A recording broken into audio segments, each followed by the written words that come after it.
you think of that word, it's probably not a very good way to think about it. It's very, you think about it very grotesque, when in agriculture it's not really grotesque at all. It's something that we do that is very, it's good, it's in current society, everybody consumes at least some meat in some setting. And so the way that we treat animals during slaughter definitely affects everyone. It's important to know how it happens and what's going on during it. Animal slaughtering is misconstrued as an inhumane thing to do, but in actuality, it's done very humanely. Today we're going to talk to you about problems surrounding slaughter, why these misconceptions exist, and give you possible solutions to ways that we can fix the way that people think about slaughter. These problems, the problem is that people don't really understand what happens during slaughter and how this and how slaughter happens, and so then they get these. So then a lot of times misinformation leads to the wrong information about slaughter. So when you get the wrong information about slaughter, it's usually in a form that makes you think that that's about fear, and it plays on your pathos, your feelings. And so then it makes you think that is the way, when a lot of times it's just wrong information that's presented to you in the right way. Paraphrasing Austin Vermolis, who is the head of the NDSU Meat Department, who I interviewed on March 22nd of 2017. A lot of times when slaughter happens, you'll see the animal, and after slaughter, they'll like kick and jerk and whatever, and that is actually the ATP, so their energy that's left in their muscles from when before slaughter, when they were standing up, things like that. That's left in their muscles, and so when after they're slaughtered, after they're killed, they still will like kick and jerk because that ATP is left in their muscles, and so that's just the energy getting out. And groups like PETA or those groups that try and misinform people using that pathos, a lot of the times they'll use that and they'll say like they're feeling pain, they're still alive during that, when in reality they're not in the slightest. And that a lot of times causes anger for the consumer, and they think like that we're hurting the animal when we're really not. So butchers treat animals with the utmost respect and humanity. I myself am a butcher at the NDSU Meat Lab. I work there daily. I slaughter animals weekly, and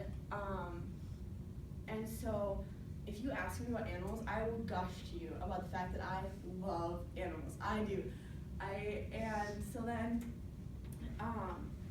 So the reason I slaughter is because I want to give them a good death. I want to make sure that they are respected. I want to make sure that it is humane.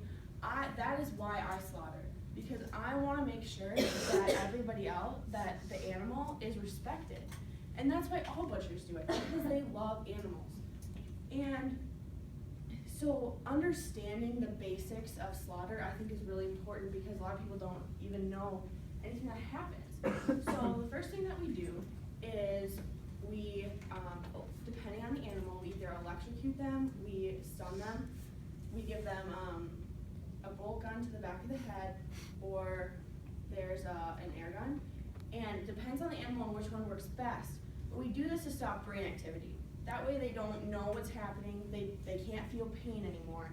And then we stop their heart by bleeding them out. So they literally never feel pain. It's the most humane way to die. And now I'll let Allison, who has lots of experience in agriculture because she grew up on a farm, explain to you why slaughter is often misunderstood. Many aspects of agriculture can often be portrayed as inhumane. One of these aspects is slaughter, as Allison has mentioned.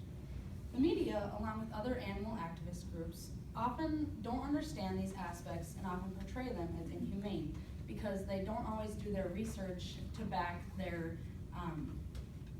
to back their output of what is happening during slaughter. People that don't always grow up around an agricultural background oftentimes see, and what they see and hear, they always believe in the media. The media, or most people, the world of agriculture tries to help educate about all the aspects of agriculture, including slaughter. Agriculturalists are always trying to better slaughter for the animals and consumers. Animals are always free of pain before the start of the process of slaughter and are treated humanely before, during, and after. Agriculturalists such as Temple Grandin are always trying to learn more about the behavior of animals to better the science into bettering the lives of both the animal and consumer. According to Temple Grandin, on the American Meat Institute's video on YouTube, called The Video Tour of a Beef Plant, featuring Temple Grandin, accessed on March 28, 2017, they have learned that stressed animals are often composed of tougher meat. This doesn't benefit the animal or the consumer. Therefore, this is why agriculturalists try and treat animals as humanely as possible, because they want to get the most benefit from them, as well as give them the best life possible.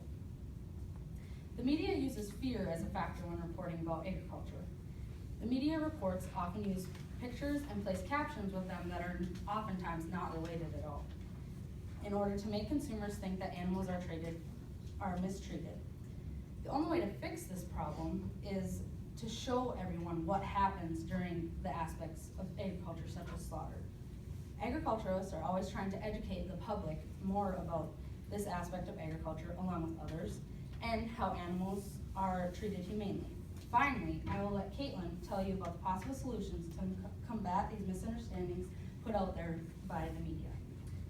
The main problem here is that most people don't know much about the process leading up to and during the slaughter.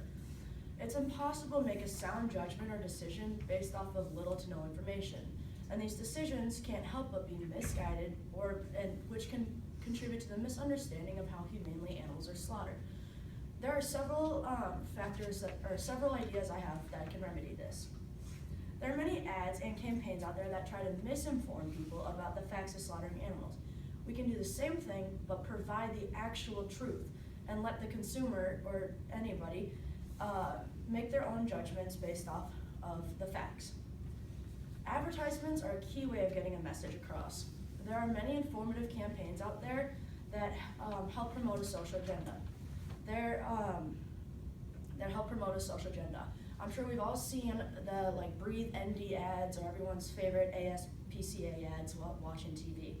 These ads or campaigns are help promote their own social agenda.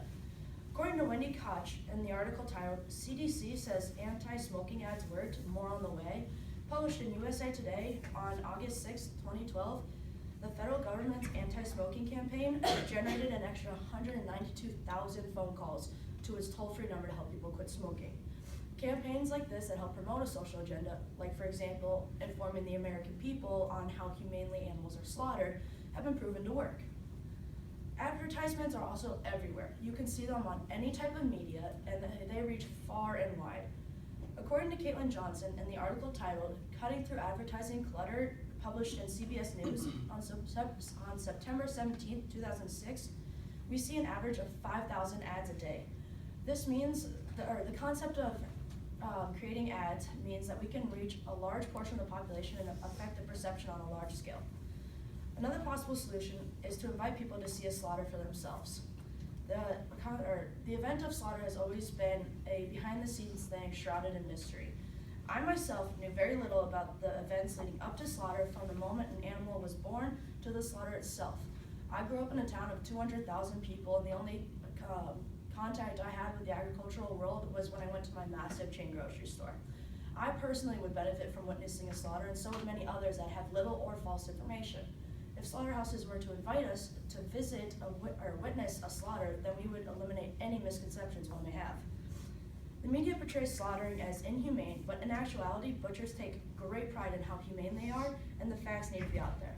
Today we talked about the fact that the event of slaughter is often misunderstood because of the way the media portrays it.